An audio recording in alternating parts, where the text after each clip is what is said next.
Hello, good day, class. This is again your teacher, your instructor in Purpposive Communication. This is Elizabeth Joy Serrano Quijano. So, today I will be discussing our most final, our last topic for final term. Okay, so I hope that you will be listening carefully as it will help you on your future job application or employment endeavors. Okay, so let me share my screen for this short lecture. All right. Okay. So I'll be discussing about biodata, resume, and curriculum vitae. So we'll be defining these terms. What are these? What are its their purposes? What are their purposes? And when are we going to use this biodata, resume, and curriculum vitae?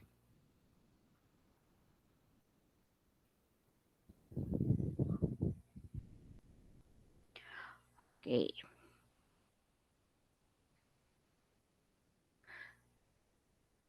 Okay. So for its definition, a biodata is a short terminology for biographical data. So that is biodata.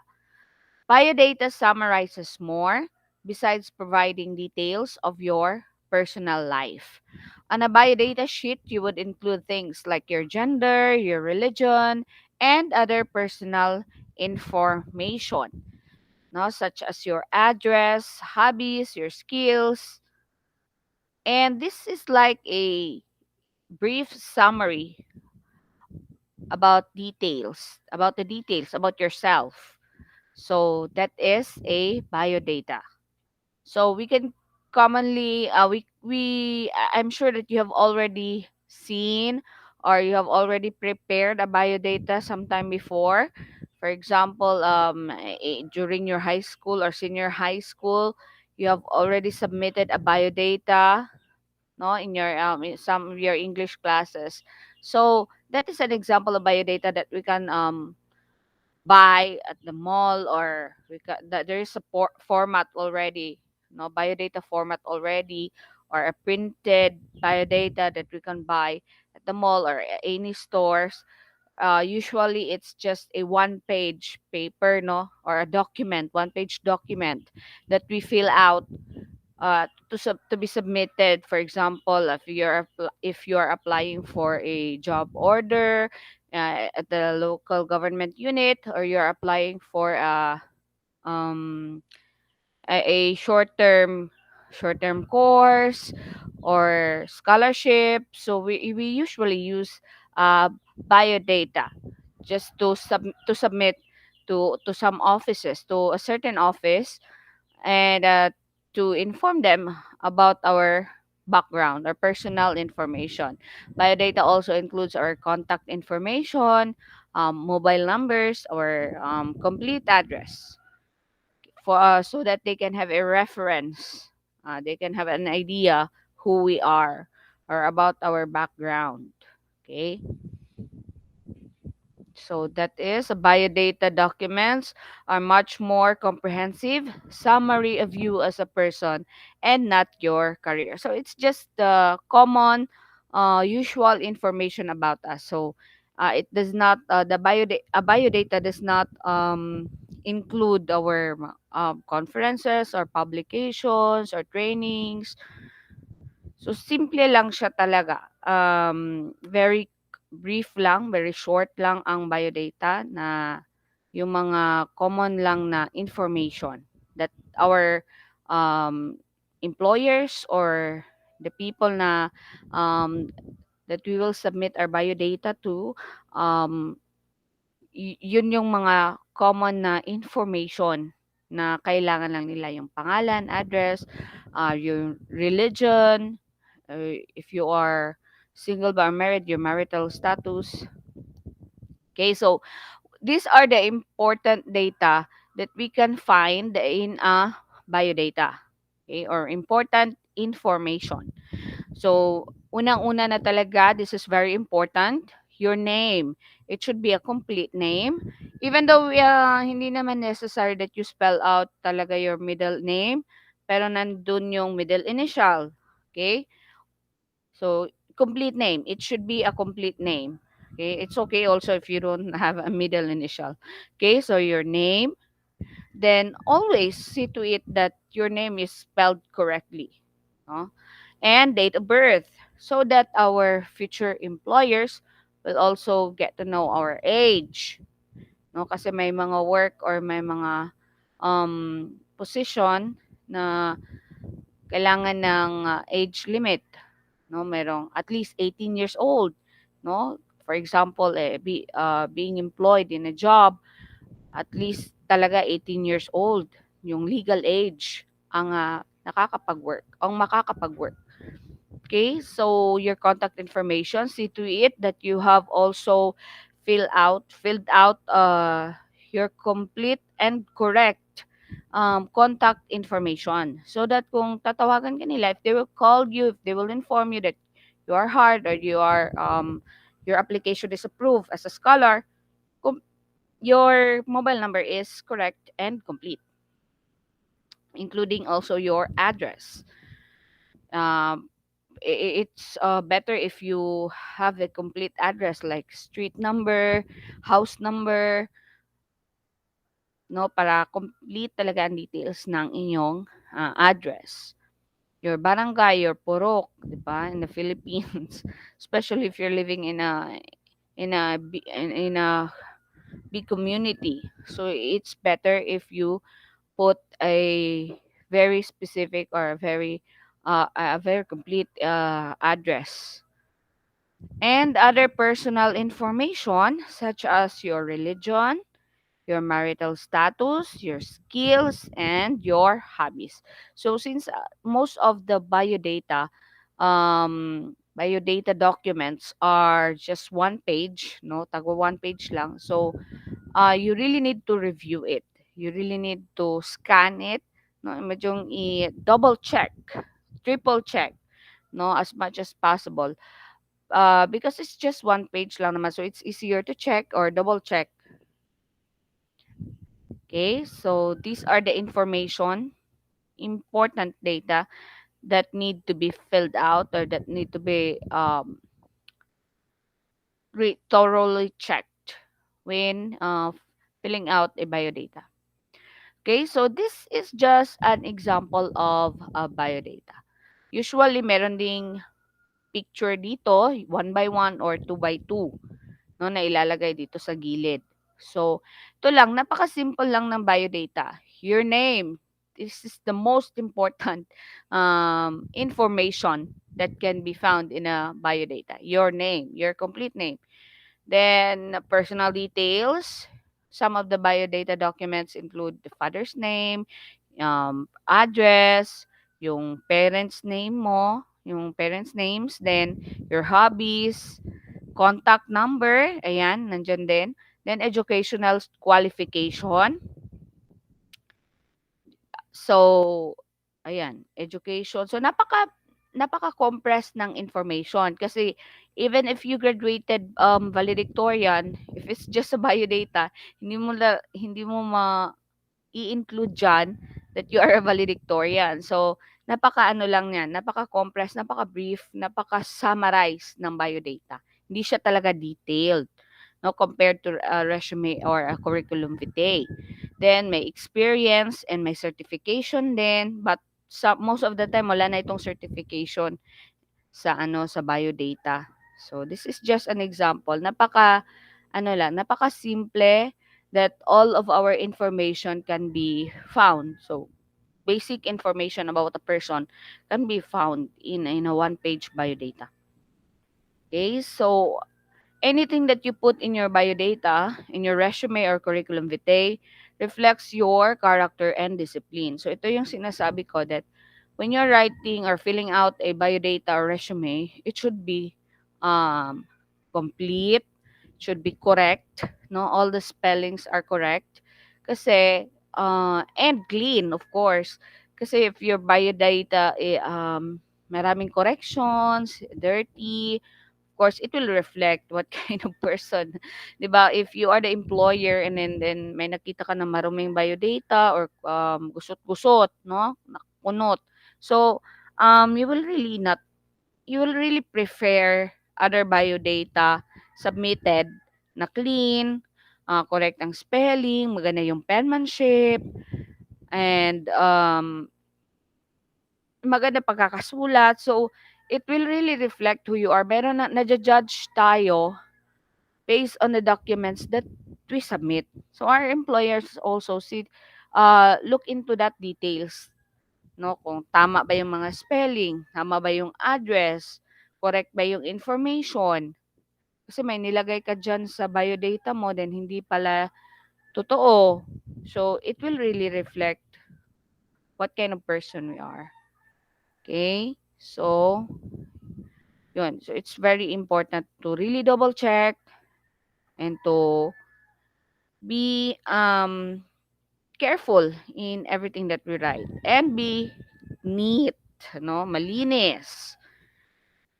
So, a resume. Let's proceed to resume. Resume is a French word that means summary. Okay? The purpose of a resume is to introduce yourself to employers.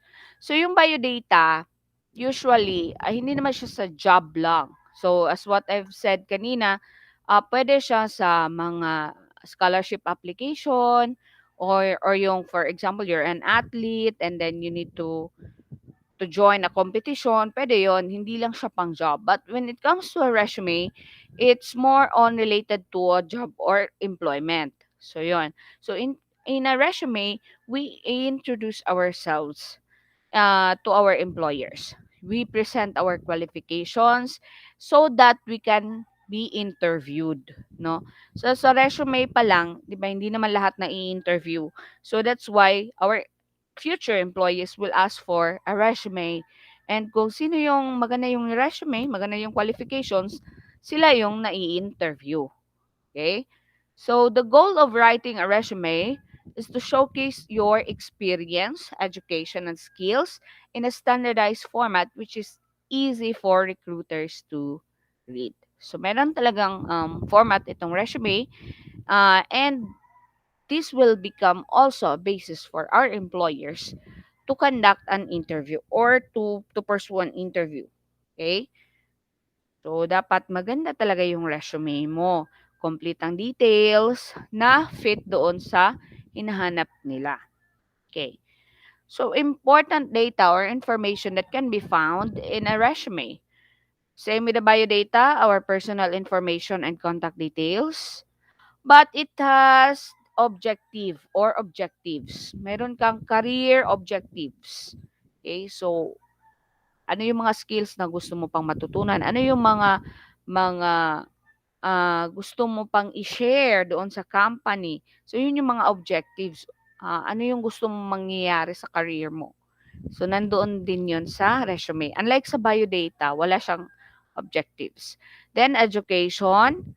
Then, meron ding soft skills and technical skills. So soft skills, it can be you are you love cooking or you are meron ka mga hobbies, ganyan, mga soft skills, no? Marunong kang magtahi, mga ganyan na skills. Technical skills, meron ka mga NC2, may mga certifications. So those are technical skills. And of course, your affiliations. Affiliations mean yung mga membership mo, ano yung mga grupo na member ka, no? Hindi lang siya, hindi naman yung sa church, but yung mga professional na mga groups, yung mga volunteer, community, mga civil groups, no, na kinabibilangan mo, volunteer ka ba, member ka ba sa isang riders club or swimmers club, mga ganun. So it can also be um, encoded into your resume. So it can also be included in your resume. Ano yung mga affiliations mo na, of course, most of the time, ang nilalagay natin na affiliations are those only related to the job that we are applying for. For example, you are applying as a secretary, a personal secretary. So you will include the affiliations that you are a member of the English club, of a writers club. So that will help no boost your chance to be employed. Okay, so this is an example of a resume. Usually yung resume, depende yan sa qualifications, sa experience mo, and sa mga trainings mo. So, ang resume ay 1 to 2 pages or meron ding 3 pages. So, depende nga sa yung mga experience or sa iyong mga information. So, this is just an example of a resume. So, meron siyang name, address, contact, email. Meron siyang objective. So, the objective here is your career objective. Ano yung gusto mong mangyari sa career mo in applying for that position? Okay. So, ito yung objective niya. Seeking a challenging opportunity where I will be able to utilize my strong organizational skills, educational background, and ability to work well with people, which will allow me to grow personally and professionally. Then, academic background. Ayan. Doon sa biodata, ang academic background or yung education natin, ilalagay lang natin yung school. Tapos, ano yung year, 'di ba? Merong year na natapos. But in a resume, mas kumpleto siya. Ano yung course, saan yung address ng school, anong name ng school, anong school year ka gumraduate. So, secondary, tertiary, and primary. Okay. But yung iba, wala ng primary. Yung iba, secondary, tertiary, or postgrad. Yung mga may masters or may PhD. Then, work experience. Ayan. So, this is just a short resume kasi medyo hindi pa ganun kahaba yung experience niya. So, dining crew siya sa Jollibee from 2009, from March to August 2009.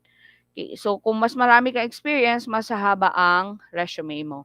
Or kung mas marami kang, for example, technical courses na nakuha, for example, sa TESDA.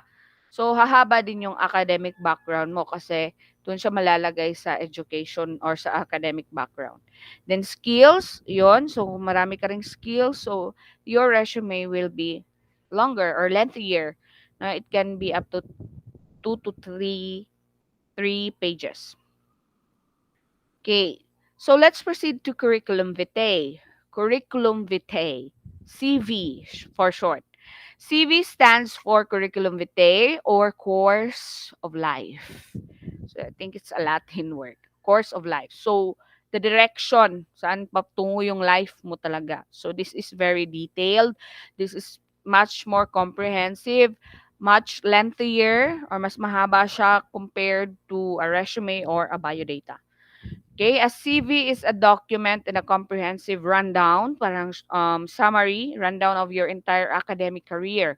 Since it's not tailored to a specific job opening, it adds everything universities might care about. That means every publication, conference, and school research project you have done. Okay, so usually it's for academic purposes, especially if you are applying for a professor or instructor, college instructor. So you submit a curriculum vitae because the curriculum vitae includes also your publications, yung mga research publications. So pang ano talaga siya, pang professor at saka pang academe. Okay? So, yung resume, pang-employment lang, for job purposes. But this curriculum vitae, kailangan talaga yung mga college instructor, yung mga professor, meron siyang curriculum vitae kasi doon din yun na nakikita kung ano na yung mga publications, books, ano na yung mga research na nakandak ng isang professor or ng isang college instructor. Okay? So, important information that can be found in a curriculum vitae or a CV. Of course, meron ding personal information, same with the resume and the biodata. And contact details, my work experience, education, my skills, affiliations, pero wala na dito yung mga hobby or other, no, yung mga skills na talaga na pang academic or skills na pang technical. Affiliations, publications, mga conferences, mga international conference or local conference, mga training na related to academe or to the academic activities. So, meron ding mga certifications, mga licenses, mga um, mga memberships, no, in a professional organization. So these are the information that can be found in a curriculum vitae. Okay, so the difference between a CV and a resume. So ito na yung sinasabi ko that a resume is 1 to 2 page document presenting key facts about your professional experience, educational background, and skills. Ang CV naman is a longer document that details the whole course of your career. A resume is used for job search, for employment. A CV is for academic purposes. Okay. So, klaro na yung difference ng resume and CV. So, this is an example of a curriculum vitae. So, I hope that you will, it's clear in your end kasi, on your end kasi, it's very small, no? Pero let's just see. So meron siyang name nandito, Jane Doe. Then ano yung expert, ano yung ano niya, position, general manager. Ano yung field, hospitality industry. Okay, then nandito yung expertise, professional experience, ayun, operational manager siya. Personal achievements, pwede nang ilagay sa curriculum vitae. Yung binamutya ng Davao del Sur, umutya ng Davao Occidental, yung mga personal na o ikaw yung best student of the year or dakilang dakilang mag-aaral sa inyong barangay or any recognition that you have received, no, in your community or at school. So pwede natin ilagay diyan sa curriculum vitae. Your education. So sa education, as you can see here in this example, MBA lang yung nilagay niya, yung masters na lang. So wala na yung elementary at high school. Pati college wala na rin. But you can, of course, meron kasi maraming format ng CV. This is just an example. You can actually include your high school and yung college, no? Your undergraduate. Not necessary na siguro sa curriculum vitae yung elementary or your primary education. Conferences and courses. So ano yung mga training, mga seminars na dinaluhan mo. Then certificates, then meron pa siyang languages. So it depends kasi kung ano yung ina-applyan mo or gusto mong applyan na trabaho. For example, let's say you will be submitting a resume and that ano yun, for example, you will be submitting a resume, applying for a job as a secretary. So, hindi na kailangan ilagay doon sa resume na ikaw ang pinaka malakas, pinaka mabilis tumakbo sa school or nanalo ka ng first place, no, bilang runner. So, hindi kasi siya related sa gusto mong applyan na trabaho. So, dapat lahat ng mga information na ilalagay mo sa resume or sa biodata related doon sa gusto mong pasukin na trabaho or gusto mong pasukin na sa isang organization. So, gaya ng sinabi ko na if you're applying for a secretary, tapos naging member ka ng English club or writers club, naging president ka ng Writers Association or grupo ng mga writers sa inyong school. So, that can be used. Pero yung mga unnecessary na nanalo ka nung kinder, ng Miss United Nation, Of course, that is still a recognition, but that is not necessary. That is a recognition, pero hindi siya kailangan ilagay sa resume or sa curriculum vitae or sa biodata. So, see to it na yung ginagawa mong resume is really tailored, meaning parang tinahi siya for that job application.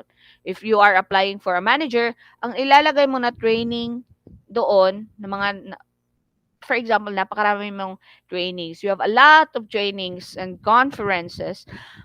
What you will only include in your resume or curriculum vitae or biodata are only those related to the job opening that you are applying for. For example, yun, you are applying for secretary. So the training na ilalagay mo sa mga training and conferences ay yung related sa pagiging secretary. Hindi mo na ilalagay doon na nag-training ka ng spiritual or something. Napakarami na ng mga mga certificates na mga for example, mga conferences about spiritual growth, mga conferences about herbal medicine, training about um ano ba yan, tamang pag-aalaga ng aso. So, pwede yung magamit maybe in another job application. But, mas maganda kung yung training na ilalagay natin is really related to the job that we are applying for. So, remove unnecessary information. Okay? So, according to Lauder, do not just dream about success, work for it. So, we can work for our success by doing a good resume, by writing a good resume or a curriculum vitae or a biodata. Okay, that would be the beginning of achieving our dreams, no? Pag nag-submit tayo ng resume in the future. Okay, so let me leave some tips in writing your biodata, your resume and CV. So, yon, be relevant. So, kailangan mga importanteng information lang ang ilalagay sa ating mga document. Then, tailor to the job ad. So, yun. So, kung nag-apply ka ng secretary, ilalagay mo doon kung ano yung mga training mo, ano yung skills mo na related sa pagiging secretary.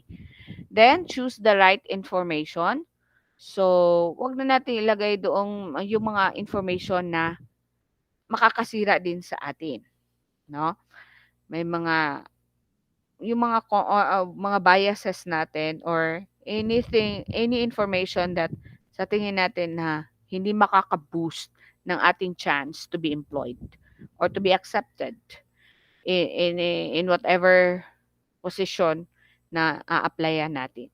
Be consistent. So, pag ganito yung address na nilalagay mo, dapat sa interview, yun din yung address na sasabihin mo kasi baka hindi consistent yung mga information. So, sasabihin mo doon lalagay mo sa biodata mo that you are 30 years old. And then, pagdating sa interview, sasabihin mo that you are 32 or 33. So, dapat yung information is nagma-match or consistent. Kung ano yung nilagay sa biodata or resume, yun din yung um, ibibigay nating information during the interview. Then, double or triple check. This is very important. So, wag magmadali. So, do not be hasty, no? Yung rush, yung wag mag-rush sa pag-submit ng biodata and resume kasi doon nagsisimula yung mga mali-mali. So, double check kung pwede na ipa-check sa ibang tao, sa iyong friends or sa iyong mga kilala, mga kasama sa trabaho, yung mga biodata or resume na isasubmit natin, ipa-check. Pa-check na mabuti so that we can be really certain na napakatama ng isasubmit natin. Double check kung may dumi ba, kung may gusot ba. So always double or triple check or check as many times as you want as you want. Okay? So that would be really all of our that would be all our topics, no, for purposive communication. Just what I've said during our first meeting, no, online meeting, na not necessary na maalala nyo lahat ng sinabi ko or tinuro ko, because this is just an online platform. But sana meron din matira, no, kahit na marunong dapat ano, you will remember ano yung resume, ano yung biodata, ano yung mga communication types, ano yung mga registers, yung mga ano ang kaibahan ng language at communication. Yun lang yung napaka-basic na dapat matutunan sa purposive communication. So, I don't want you to enroll into the next semester na pag tinanong kayo ano yung natutunan nyo during your purposive communication, and ano lang, wala kayong maalala. So at least malang this, that you will remember ano yung purpose ng biodata, ano yung resume, ano yung CV, no, ano yung curriculum vitae. Okay, so okay, so for this, since this is very final, I hope that you've learned something from me during this semester. And our final exam will be on December 20, 2021 from 10 to 12 noon. So yun yung in-schedule ng inyong program head. So 2 hours. Actually, the original schedule is 10 to 11:30, but I will make it 2 hours. So this is just a 50-item exam. Okay, so for our final exam, 50 items. And on December 17, that would be this Friday, you will be submitting your resume. So I will post the details, further details or more details in our FB group kung saan niyo isasubmit ang inyong resume. So dapat tatlo, biodata, resume or CV, but I know that kulang na tayo sa oras. So it will just be a resume. So December 17 ang deadline ng inyong resume. December 20 naman ang inyong exam, final exam. Okay, so congratulations for finishing this semester. Congratulations to all of us. And I hope that you have learned something from this subject, from this course. Congratulations and thank you. Goodbye, everyone.